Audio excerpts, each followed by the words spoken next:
guys, this is Dawn from Purty Jersey, and today I just wanted to review and also give you a quick tutorial on how to use the Beaba Babycook for making your own baby food. Obviously, you can purchase your baby food in the store. There's tons of great options that you can use, but if you do decide to make your own, this product is really simple to use, and I just wanted to share it with you. I know for myself, I chose to make a lot of my daughter's baby food because it was easy, economical, and nutritious, and I like to do it. So I'm gonna just dive right in with the easy part and just show you kind of the pieces of this product and how to use them. So on the base, there's a magical little dial here that has 3 different functions. It can be off, it can be steaming, or you can blend it. Now, the steamer can be used also for defrosting and for heating up your food. So 1 dial, 3 functions, 4 options. It's pretty great and super easy, completely foolproof. After that, we have the water basin where you obviously will pour the water, however much you need for the fruit or vegetable you're cooking. After that, we have a pitcher, obviously the lid, and a steaming basket.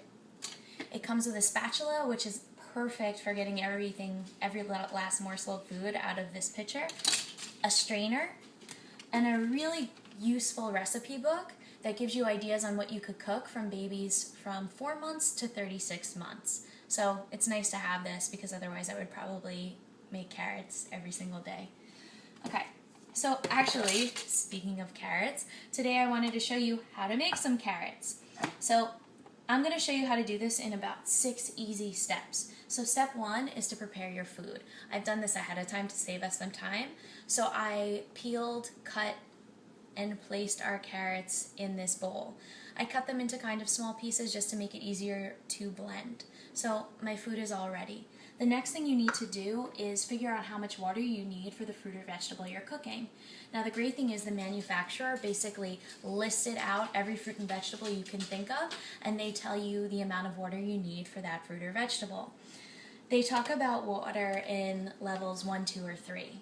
So level 1 is for fruits or vegetables that are kind of soft and don't need to be steamed that long, and obviously 3 is for harder vegetables that need to be steamed longer, like carrots. So we're gonna go ahead and pour some spring water up to level 3 in the pitcher. I use spring water because where I live is kind of notorious for not having great water, so I choose to do this. You might not have to. So I'm going to pour my water into the basin. Okay, replace the lid and put the pitcher back on. It's very simple and I'm making it look complicated. Okay, then I'm going to take my steaming basket and I'm just going to pour my carrots in.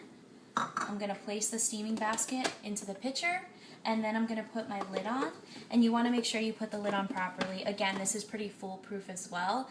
It has all little things that grab and hold it down, so you'll know if it's not on properly. So everything's set to go. I have my water, I have my food in the steaming basket. Now I'm just going to use a switch and turn it to steam. And as you can see, I hope you can see, once I turn it to steam, the indicator light goes on. The manufacturer also lets you know how much time you need to steam whatever fruit and vegetable you're cooking. But the really great thing about the Babycook is that the indicator light will go off and the system will go off as soon as it uses all the water that's in the basin. So I know as a mom, I appreciate anything that turns off by itself in the event that I have to go run and do something. Most likely that's what I have to do. So if I do have to run away, obviously it's going to shut off by itself and it won't burn my house down, it won't burn my food, so I really love this feature. So if you want, you can turn on a timer for 15 minutes. I'm just going to let it go by itself, and then once the indicator light goes off, I'll know it's ready to blend up. I just want to mention here that you can also blend foods that don't need to be steamed. So let's say you have an avocado. You can just cut up your avocado, throw it in the blender without the basket, and your food's ready to go. I just wanted to show you how to steam something. So I'm going to let this sit, and then I will come back and show you the next steps. Okay, I'm back, and we are done. The indicator light has gone off. And while I was gone, I noticed that I dressed to match the Babycook, which was totally unintentional. Anyway, the indicator light's off, so now we want to take the lid off Now please be careful to use an oven mitt or a towel to lift up the steamer because it does get really hot. Obviously it's steaming. So I'm going to lift out the steaming basket. Now with the carrots you want to leave the liquid in the bottom of the pitcher, but with some other fruits or vegetables, meats, whatever you're using, you may need to take some of it out. So I'm just going to dump my carrots back into the pitcher. I'm going to replace the lid. Again, I'm making this look incredibly difficult when it's very simple. And then I'm going to use my handy dial over here and turn it to blend. Now you can blend it however much you want. You may want a chunkier consistency, or you may want something pureed if your child's just starting with solids. So I'm going to blend mine up now. My daughter's 9 months old, so it doesn't have to be as well blended as it used to be.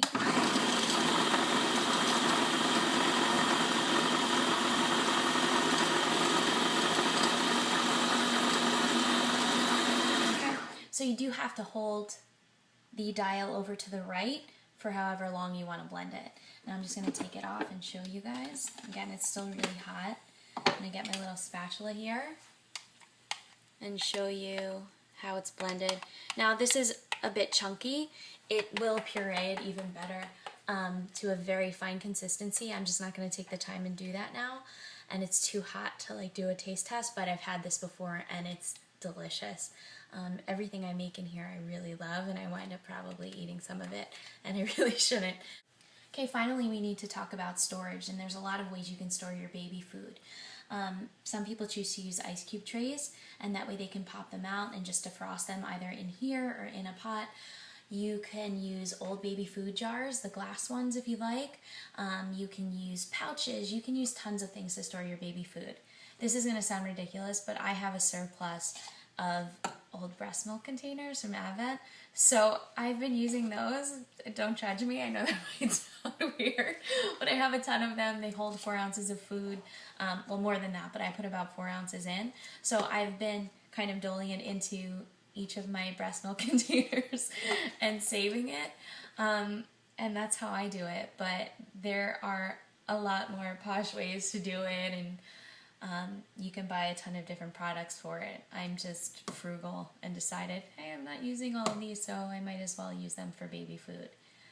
My daughter doesn't know the difference. So again guys, this is the Beaba Babycook. It is a great product if you want to make your baby's food, and I suggest that you try it, and I hope this was helpful to you. Please feel free to email purtyjersey@gmail.com with any questions you have. We'd be happy to answer them, whether it's about making your own baby food or anything else. Thanks for watching, and please stay updated with our site so you can see all the great things we're doing. And that's it. Have a good night.